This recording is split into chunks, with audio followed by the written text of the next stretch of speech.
Como uma espada fincada no coração do deserto, a mais alta estrutura construída pelo homem até então testa os limites da engenharia.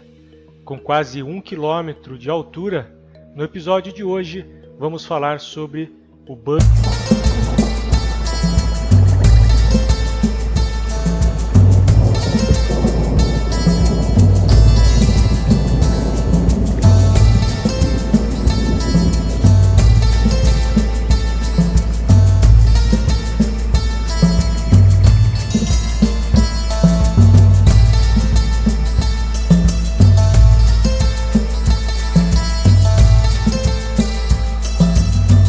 No ano de 2004, uma cidade no meio do deserto dos Emirados Árabes despertou o interesse do mundo, pelo nível de investimentos que colocava Dubai como a cidade que mais se desenvolvia na época. Para pôr à prova todo esse crescimento, um plano ambicioso de construir um enorme edifício no meio do deserto começou a ser colocado em prática.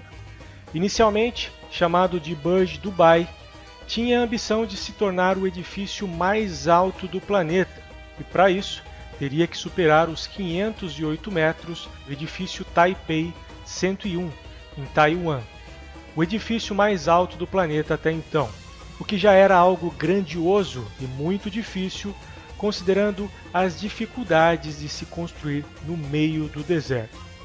Para projetar o edifício, o escritório de arquitetura contratada foi o SOM de Chicago, e a construção ficou por conta da Samsung Engineering and Construction. As obras começaram no dia 21 de setembro de 2004, antes mesmo do projeto ser finalizado, e a obra já se mostrou grandiosa nas fundações, pois construir sobre as areias do deserto não seria uma tarefa fácil, ainda mais uma fundação que teria que ser capaz de sustentar as 500.000 toneladas de carga do edifício. Para solucionar esse problema, foi utilizado o sistema de estacas de concreto que tinham 1,5 metro de diâmetro. Porém, o solo do deserto era composto por vários metros de areia e camadas de rocha de arenito, que não oferecia uma capacidade suficiente para servir de apoio direto para as estacas. A solução para isso foi considerar apenas o atrito lateral, oferecido pela areia em contato nas paredes das estacas. Foram utilizadas 192 estacas de 50 metros cada, encabeçadas por um bloco gigante de concreto com mais de 7 metros de espessura. Mas as dificuldades estavam apenas começando, tendo que lidar com ventos que ultrapassavam os 100 km por hora e sem nenhum obstáculo para desviá-lo, o Burj Khalifa teria que ter um projeto não só muito bem estruturado, como também ter uma eficiência aerodinâmica digna de empresas de aviação, pois com ventos dessa magnitude, os vórtices de vento poderiam acabar com os planos dos projetistas. Para resolver o problema, a geometria do edifício não foi pensada apenas no design, mas sim para oferecer a mais alta resistência e eficiência aerodinâmica. Com uma base bem alargada, seu formato quase que triangular permitiu a criação de um núcleo reforçado hexagonal, onde saíam 3 paredes de concreto reforçado, aumentando imensamente a sua inércia, absorvendo sem grandes problemas as cargas de vento, que por sua vez, graças novamente ao seu desenho triangular, desvia o vento em diversas direções, o que engana o vento, impossibilitando a criação de vórtices. Esses ajustes aerodinâmicos só foram possíveis graças a diversos testes em túneis de vento, que permitiram a análise do comportamento em cada ponto do edifício.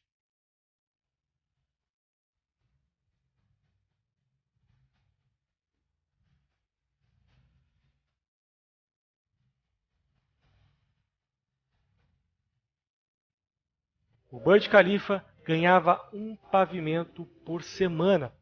Toda essa produtividade era possível graças ao sistema de formas deslizantes. Sendo composto quase que completamente de concreto armado, as paredes do edifício ganhavam suas armaduras em vergalhões de aço, que logo em seguida eram preenchidas de concreto. Após a cura do concreto, as formas automaticamente eram elevadas para o próximo andar, 4 metros acima, através de macacos hidráulicos. Porém, a cada novo andar, a dificuldade de se bombear o concreto aumentava, sendo necessário a utilização de bombas de 630 cavalos, criadas especificamente para esse projeto, fabricadas por uma empresa alemã.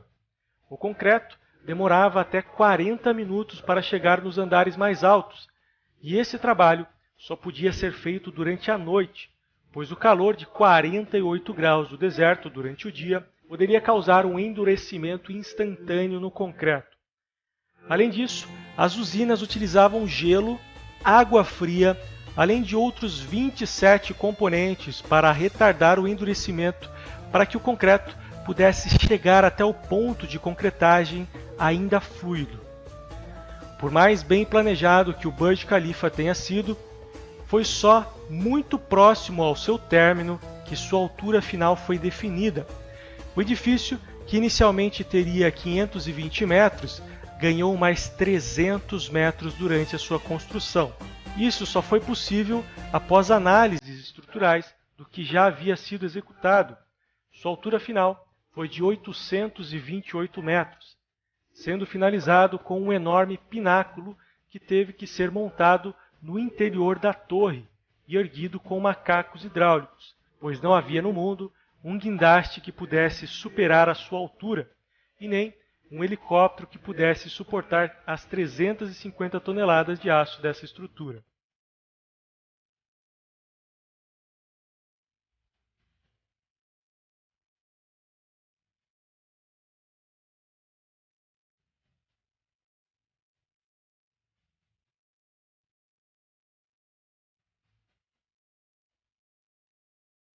Após todas as dificuldades e desafios estruturais, o Burj Khalifa agora tinha que resolver um sério problema: como manter um prédio composto por uma fachada inteiramente de vidro habitável, pois com o sistema convencional de vidros, no calor de 48 graus do deserto, as temperaturas internas chegariam a 98 graus, transformando o edifício na maior sauna do planeta.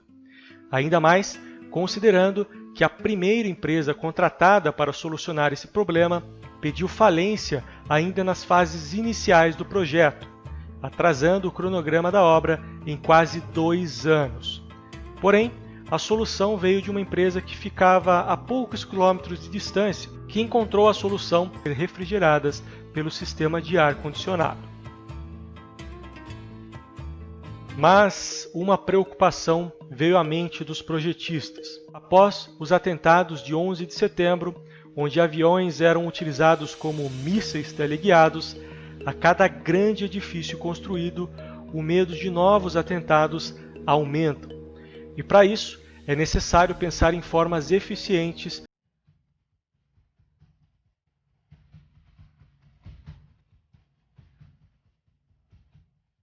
Burj Khalifa, o projeto de 1,5 bilhões de dólares que provou que a engenharia ainda é um mundo quase que inexplorado. Se você gostou do vídeo, deixa o like, se inscreve se ainda não for inscrito e ativa o sininho para não perder os próximos episódios da História das Estruturas.